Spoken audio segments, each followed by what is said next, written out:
Alright, papanoorin na natin itong taong may pakana ng lahat ng pangyayari sa ating bansa. Lalo-lalo lang ang itong mga hindi kaaya-ayang mga ginagawang kabalbalan sa pundo ng ating gobyerno. Itong si Martin Tambaloslos. Alam nyo mga kababayan, kung may tinatawag na hari ng tondo, itong taong ito ay ang hari ng pundo.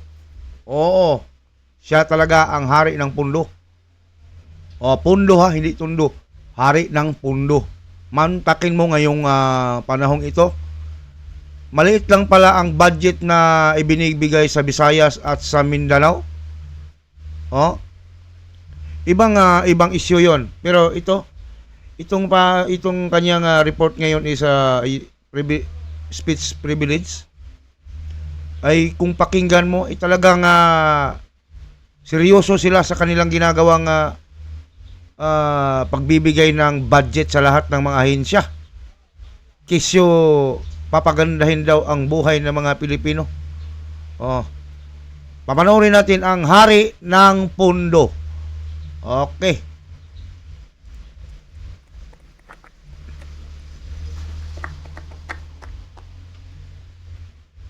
Mga kasama ko sa Kongreso, mga miyembro ng gabinete, at higit sa lahat, mga kabayayang tong Pilipino. Magandang umaga po sa inyo lahat. Today, we open the Development Budget Coordination Committee deliberations. This is far more than a routine fiscal exercise. It is where the lifeblood of our nation, the people's money, is measured against the people's needs. Here in this august chamber, we commence the critical work of transforming vision into action, action into lasting progress. Just as every Filipino household plans its budget with care, we too must ensure that each peso deserves a meaningful purpose. Bawat piso ay may pinaglalaanan at bawat gastusin ay dapat may pakinabang sa tao. This is not Talaga lang, ha? a fiscal principle, it is a moral imperative. Para daw sa tao. It is our solemn duty to translate this proposed 6.793 trillion budget into classrooms for our youth, medicine for our sick, roads for our farmers, jobs for our youth. Anong pinagsasabi nito? Para sa mga farmers at mga masakiting tao ang kanilang ginagawa dahil ang pundo daw ng ang pera daw ng tao, bawat piso ay mahalaga. Talaga lang.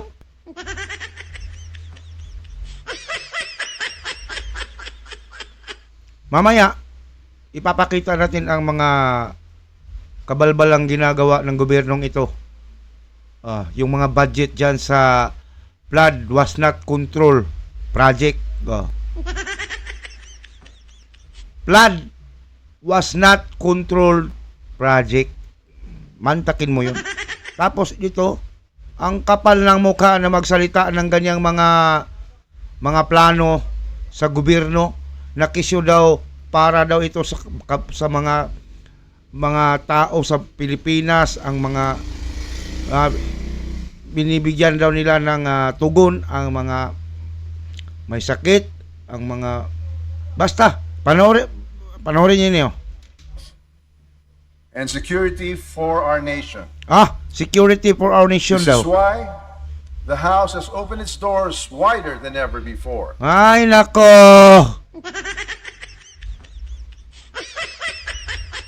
Ang pinagsasabi nitong si Martin Romualdez ay hindi akma sa galawan ng ating gobyerno ngayon. Ang mga sinasabi niya ay hindi nangyayari sa buong kapuluan. Binabasa niya lang hindi galing sa puso. Siguro ito ay prepared by the kanyang secretary dyan, yung personal secretary. Pero nako, hindi yan mangyayari yan hanggat hindi napalitan ng gobyernong ito sa 2028. May eleksyon eh. Oh. Talagang mapapalitan ang gobyernong ito kapag may eleksyon. Hindi natin sinasabing mapalitan kahit walang eleksyon. Sa eleksyon 2028. Okay. We've ended the practice of the small committee. We welcome civil society observers because the Filipino people deserve full transparency in how their hard-earned money is planned, allocated, and spent. Kapag malinaw ang proseso, malinaw din ang tiwala. Mas malinaw pa sa sabaw ng butong ang ginagawa ninyo. Naalala ninyo itong si Congressman Tubi Tiangco ng kanyang ininterpellate itong si Suwan Singh, yung gumaganap na bilang isang chairman doon. Hindi naman lang makasagot kung saan ang record sa ginagawa nilang meeting or mga ginagawa nilang paggawa ng bycam. Gusto pang ipabasa kay Tiangco yung 4,000 pages. 4,000 pages ba yun? Basta ganon. Hindi maisagot na ni Suwan Singh dahil wala naman talagang record. Sabi ni Tiangco, ibigay nyo sa amin kagad. 5 minutes lang naman andyan na yan kung mayroong record. Kung mayroong record. Kasi kung naka-archive na yun kung may record man. Ang dali lang naman yan, i-recover lang yan doon sa computer. Tapos ipapakita doon sa Kongreso, sa kanilang TV. Ano bang tawag yan? Sa kanilang monitor doon. Para transparent na ipakita sa tao na mayroon talagang record yung paggawa nila ng DAA.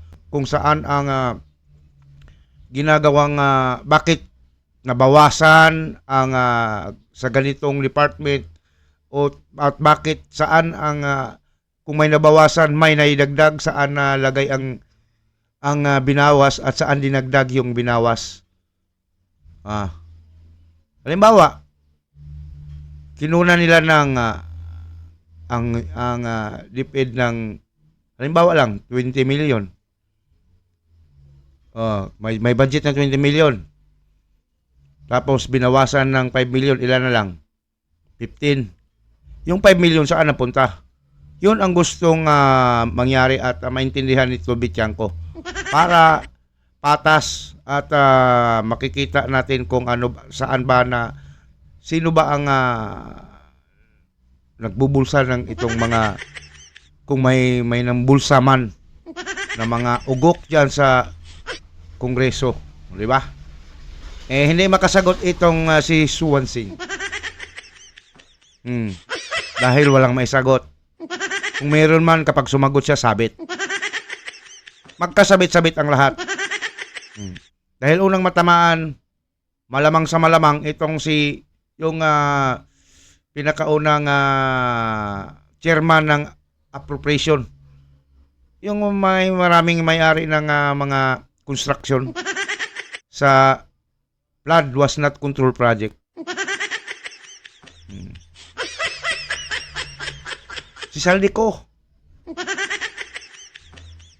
Hindi niya muna kung maaari hindi pa nila ilalantad itong si Saldico dahil pag si Saldico ang unang bisto, magiging domino effect yan. Lahat ng mga kasangkot dyan na mga congressman laras.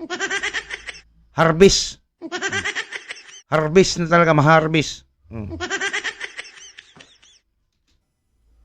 At kapag may tiwala ang taong bayan, may lakas ang pamahalaan. Naka! Transparency is not an option. It is a cornerstone of democratic governance. Correct. But candor requires that we also confront the hard truths. The truth. Our economy continues to feel the effects of global uncertainty. Inflation weighs heavily on the poor. The poor. Our debts swollen by the pandemic must be managed wisely. Growth targets must inspire confidence not only in our people, but in investors and markets that watch us closely. Closely. That is why this DBCC is so vital. It is the crucible where assumptions are examined, where aspirations are tested against reality. The national budget is not merely an accounting ledger, it is a vision. It stands as the government's most important policy instrument, the blueprint that must bring to life President Ferdinand Marcos Jr.'s Marcos call for a Jr. bagong Pilipinas. It is a comprehensive plan to connect communities, lower food costs, uplift education, strengthen healthcare systems, and create livelihoods and safeguard our sovereignty. To our partners in the executive branch, allow me to be clear. We will scrutinize, we will question, we will deliberate thoroughly. But we do so not as adversaries, but as allies. united by Andyan na a pala shared si Saba. purpose. Si Saba di Lima, andyan. Oh, nabibigyan pala ito, nabibigyan pa nga, nabibigyan ng chance na magkaroon ng pwesto sa gobyerno. Oh. Nanalo pala ito, si Saba di Lima. Nako, Junel. Andyan ka na naman. Hindi nawawala ng tuwalya ito si Laila Saba di Lima. Oh. Palaging nakadala ng tuwalya, pangpunas ng pawis. Hello, Junel. For at the end of the day, at the heart of our collaboration lies a common goal: to deliver a better, more dignified life for every Filipino family. Jesus, deliver. Wala kayong na-deliver na kagandahan sa buhay namin. Puro kayo pamulitika dyan. Gusto nyo lang ang iniisip nyo palagi, hindi kapakanan ng Pilipino kung hindi kapakanan ninyo para ikaw ang manalo sa sunod na eleksyon. Oh, mantakin mo. Ginagawa mo na naman ng paraan itong ginagawan mo na naman ng style itong si Chis Escudero para matanggal. Para sa sunod na taon, sa 2026 na February, pagpasa nyo ng impeachment laban kay BP Sara, i-smooth na. Wala nang harang. Kaya gusto nyong tanggalin si Chis Escudero. Sinong ipalit nyo? Si Tito? Tito.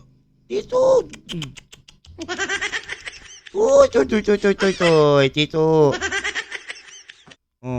Bagay sa kanya pangalan, Tito. Sa Bisaya niyang Tito, ito yung maliit na aso, yung anak ng aso. Ano sa Tagalog yan? Tuta. Kaya Tito, dito sa Bisaya, Tito. Tuta. Let this DBCC be remembered not only for figures presented, but for the principles we upheld. Let it be said that here, leaders chose honesty over evasion, service over self-interest, and unity over division. Unity over division. Unity nga kayo dati. Hindi kayo nagkahati-hati. Sino ang may kagagawa ng pagkahati-hati? Si? Ikaw. Ikaw kay gusto mo talagang magiging pangulo ng bansa natin. No? Sa simula pa lang, tinira mo na kaagad ang mga Duterte. Sinimulan mo kay Arroyo, tinanggal mo bilang majority leader. At nagagalit naman itong si Vice President Sara, tinira ka rin, tinawag kang tambaloslos. Doon na nagsimula. Nagbatuhan na kayo ng putik. Hanggang sa wala na, tuluyan ninyong tinira na talaga ng tinira sa Quadcom, ginawa ninyo ng mga investigasyon kahit na mga okay na ang lahat kahit na clear na walang nangyayaring kulimbat ng pera ng Department of Education. Pero pinagpatuloy nyo pa rin kahit sinasabi ng COA na clear na itong si Vice President Sara. Wala talagang masasabi nating problema sa paggamit ng kanyang budget, lalong-lalo na sa kanyang confidential funds na wala naman kayong karapatan na tanungin ang confidential funds dahil confidence nga eh. Tuloy, Tin. Budgets are not built on numbers alone. They are built on trust. And trust is built on truth. If we honor the truth, this budget will not merely be a plan of government. It will be a covenant of hope with every Filipino. Maraming salamat. Mabuhay ang samayanang Pilipino. Mabuhay ang bagong Pilipinas. Bagong Pilipinas. Bago talaga. Dahil ang sikmura kumakalam na. Bigas na tag 20 pesos. Biglang nawala. Para John na yung ping pong. Well, mga kababayan, mga kabirada, no?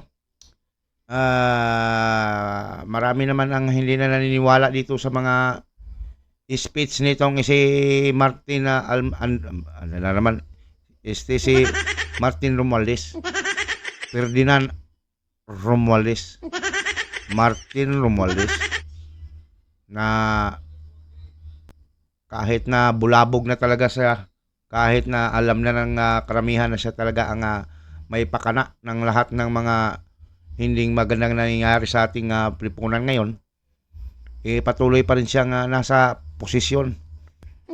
Walang hiya. Walang hiya, tigidig.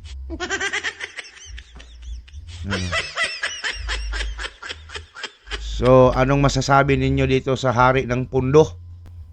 Kung may hari ng tundo, may hari ng pundo. Comment dyan sa ilalim at ating pag-usapan. Magandang araw sa lahat ng mga Pilipino saan mang sulok ng mundo. Ito ang Kabirada Lance Channel.